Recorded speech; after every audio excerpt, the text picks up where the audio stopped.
you can just barely see it if you look. The hold is being very, very slightly increased, which doesn't really do much in the end, but I wanted to modulate the hold, but not much was actually sticking, so I just decided to do that. This is based off of actually one of my own snares. Well, I'm unique, it's just one of the snares I use.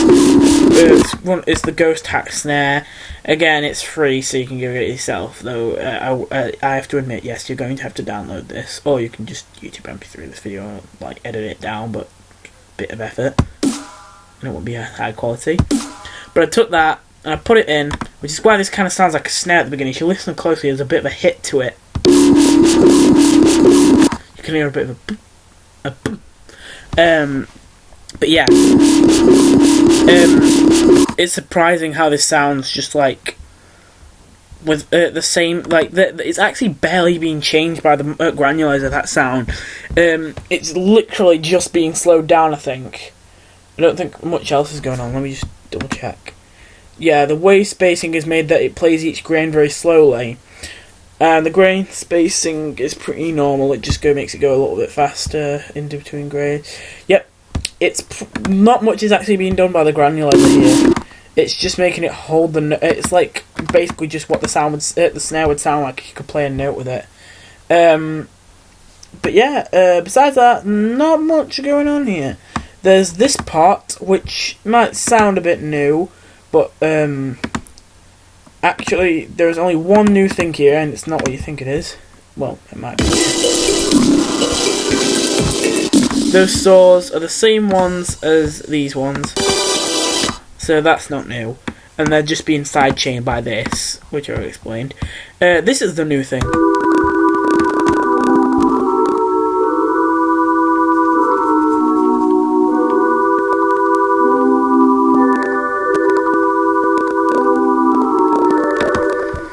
Which this is a sound that I tend to do, well, this is a variant of a sound I tend to do quite a lot. Well, I haven't done it a lot, actually, but, like, recently I've started to do it a bit, and it's a sound that I feel like not enough people use, because I feel like it's a very effective sound. It was originally arpeggiated,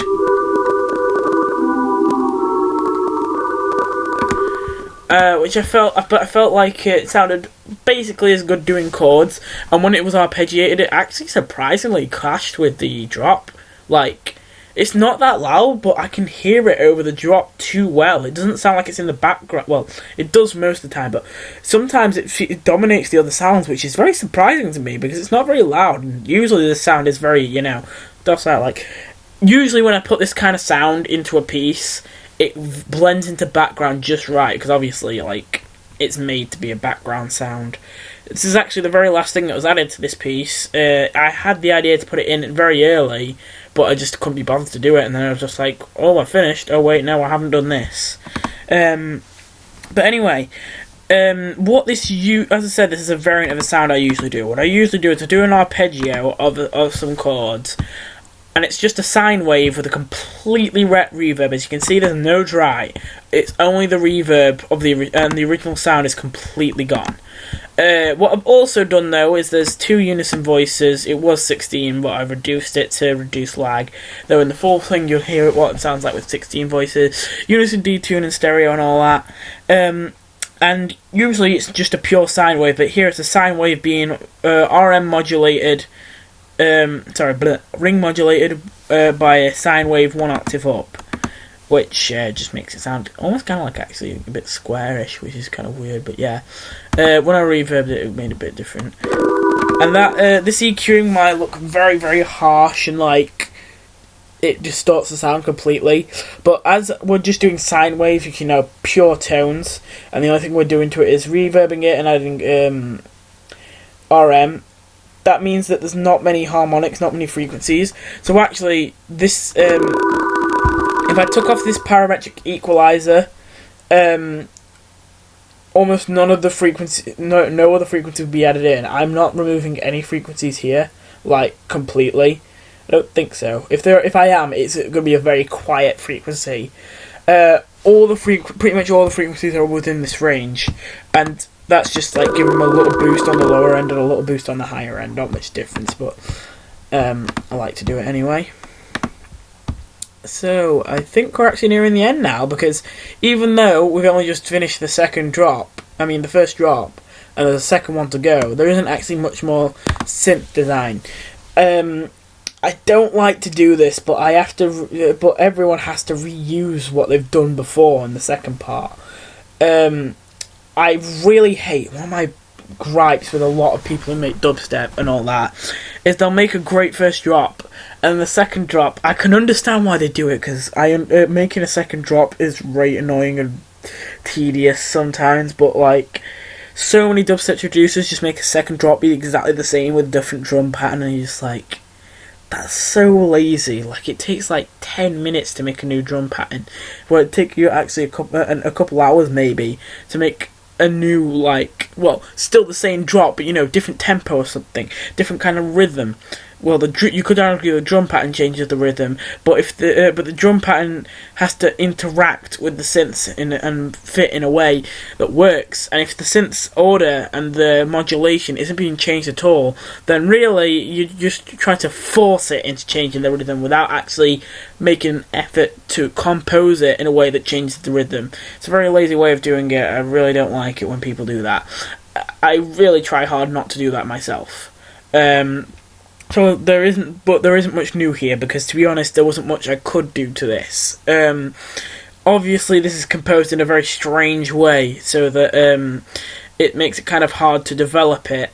And besides, I was kind of out of ideas. Like, I love to make dubstep, but the thing is, when every single sound has to be unique, which is what makes dubstep magical, and it's not dubstep if it isn't unique, almost every single sound, to me. I mean, it doesn't have to be every single sound has to be completely unheard of, but like, I would like it if like about at least half my sounds sound like, oh, I've not heard that in 50 dubstep songs before. So, yeah. So obviously, eventually you just start to have a bit of creative burnout, and you're just like, well, I don't know what else to do now. I hate to be like, oh, well, I'm out of ideas, but sometimes it's just true. There's just this bit. There's nothing new in this bit, but it's the same sound, but it's different. So this little thing, it's the same saw chords here, but just being low pass, and you can see the modulation clearly here. And I mentioned earlier that there was an automation clip on the delay, like the echoes, and now you can see it. It's that blue one over there.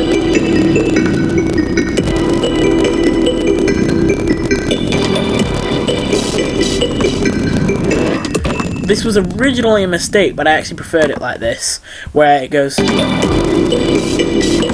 the cutoff is being turned off before the sound is done playing. But as you saw earlier, there's a volume envelope on this, so that towards the end it gets quite quiet. So there's it's quite quiet by the time the reverb turns off, considering it's a loud sound on its own. So you can hear it turn off, but it doesn't completely sound out of place or anything. It sounds like actually kind of like a different sound completely, which technically it is, because this is a keyboard tracked low pass, so technically this is changing the waveform by taking out higher harmonics. But yeah, that's basically what it's doing. So then it's got this nice part, which is not really very complex, but it sounds very nice to me.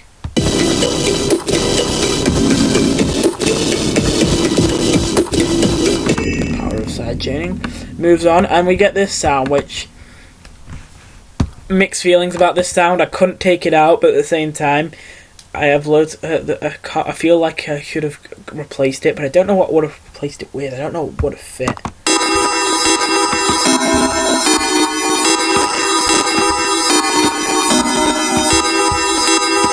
So basically, it's just playing the chords on. It's playing a triad of whatever it was, like whatever chord was playing. On each offbeat, it just copies it, so it just plays the chords on the offbeat, which is a technique a lot of dubstep things have, but I'm still using it just because it's good, even though like it's been used before. It's detune 3, so yeah, just weird harmonics and stuff. There was unison, as you can see, even though not much of this is different. You can see that the pitch mix is different. It was 9 voices. Oh no, it was 4 voices. Sorry, it was 4 voices. This